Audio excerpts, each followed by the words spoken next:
Hey everybody, it's Seth Jones, editor-in-chief of Athletic Turf News. Today, I'm going to talk to you about a game that everybody's excited about.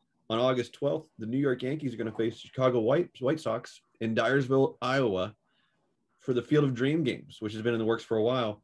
And to talk to us about the game is the past president of the STMA and the 1991 Sports Turf Man of the Year, Murray Cook, president of BrightView Sports Turf. Murray, thanks for joining me today to talk some Field of Dreams. It's great to hear from you, Seth. Excited to chat about this incredible event. So before we get into the down into the dirt, just talk to me about it's I mean, how exciting is this to get this thing on TV and all the work that talk to me about Field of Dreams game. What do you think? I tell you, we broke ground on this thing back in October 19. We did some site reviews back in 2015, and it took a while to get things rolling. And it's so cool to be part of this. And every day I come out to the site, since we broke ground in August. It's been phenomenal. I get goosebumps every time because there's corn everywhere, right? So the entire field's circled by corn. But it's been 2 years in the making, really, because again, August 2019 and now we got canceled last year, but we're 6 days out, and we're looking really good for next Thursday. Great. So obviously, Murray, you're there. This is going to be this field. They brought the best in for this field. Talk to me. Give me the specifics. What can we expect to? I mean, is this what was the ballpark look like? Is it to the exact similar specs to where the guys would see in any major league ballpark? Oh, absolutely. It's a tremendous playing surface. We had to clear the site to build the field about 30,000 cubic yards of soil to get the site level, because we looked at playing at the original movie site field, but just because of all the bleacher stands and all the other components that we have and to host a major league game, just wasn't going to give enough room. We'd done quite a bit of damage here to the site. So we moved about 1,000 feet to the west of the original movie site field. And that's where we constructed this one. And, again, we're really excited about some of the materials and products that we put in there, from a full 10-inch root zone depth, a full drainage system, irrigation system. We've got a really good sod, a 365 SS we got out of Madison to put on the surface. Our partners there at DuraEdge came through with our infill clays to give us a good product. So we've done these games in different places, around domestically. Major League Baseball has been wanting to take games to places where they don't have Major League teams. So this is the first Major League game ever played in the state of Iowa, and as well as similar to what we did in Fort Bragg back in 2016. So we've really engaged a lot of the local STMA members to be a part of this, our crew, the local chapter, and pretty much I would say 80% of my crew, of our BrightView team, they're all from Iowa. So it's really a dream, Field of Dreams for a lot of folks in a lot of ways to be able to be a part of this. It's really exciting.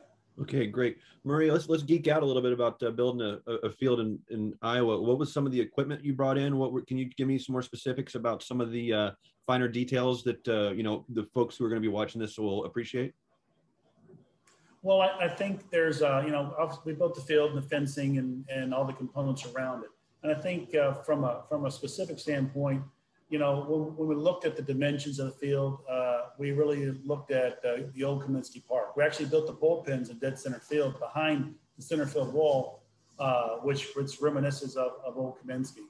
So the design component of the field layout, the dimensions, the 335 down the line, 3 the alley, 400 center field, are right in line with what that ballpark, how it was designed.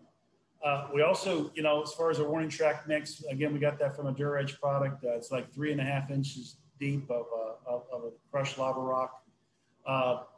In regards to the overall maintenance and construction of the field, we used some great partners here in the area from John Deere.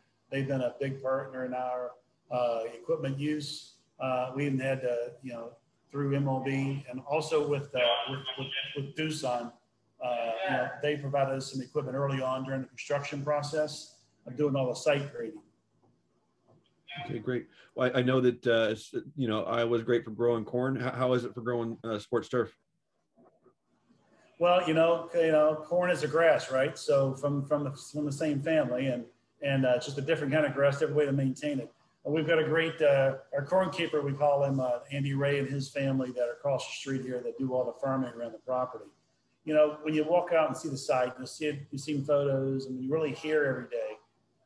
You can't help but feel. I get goosebumps just talking about it because being able to grow corn right up next to a field, a major league playing surface, that doesn't do that every day, right? So and so we had a good chance to grow it last year.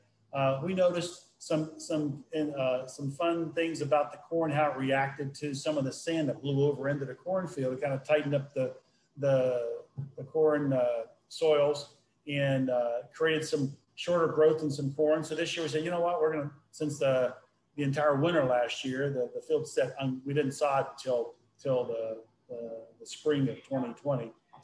Some of that sand blew in around the edges of the field. But this year we've got 10, 12 foot high corn around the site. And I probably learned more about corn, Seth, than I want to know. But, people say, well, how's it taste? It's field corn. It's for the cows, right? It's not for something you can consume. It's a DeKalb seed corn. It's 532 kernels per ear. It's 32 rows of corn. I mean, all this detail in managing it and obviously maintaining that. We had to also install an irrigation system in that corn to keep it going as well. Okay, that's cool. Murray, the most important question I can ask is, have you seen any ghosts out there? No. Now, there's been something crawling around in the corn. I'm not sure what it is. Last year it was a pig. I know we've had some raccoon issues. I mean, we cleared this site. There was nothing here, but again, but corn. So obviously, Mother Nature, was like, hey, wait a minute, what's this doing here in the middle of my feeding ground? So it's been fun, really fun. Okay, you can call it a raccoon if you want to. I'm calling it Shoeless Joe. All right, that's the Shoeless Joe sighting right there. So, right. Murray, I want to thank you for it. I'm looking for the time. I'm looking forward to seeing it on TV and seeing you guys' handiwork. Congratulations on the project, and I can't wait for it to get its big league treatment in Iowa. Sure. Well, we're excited to show it off. I mean, the players are going to be so excited, and we've already had Players Association folks. Major League Baseball is pretty excited about this event across the board, and it's going to be really fun. Hope you get to catch a game on TV next Thursday night. I sure will. Thank you again, everybody. This is Murray Cook. He is the president of BrightView Sports Turf. Check out the game on August 12th. Yankees, White Sox. It's going to be awesome in Iowa. So, Murray, thanks very much for your time. Great. Thanks, guys. Appreciate it.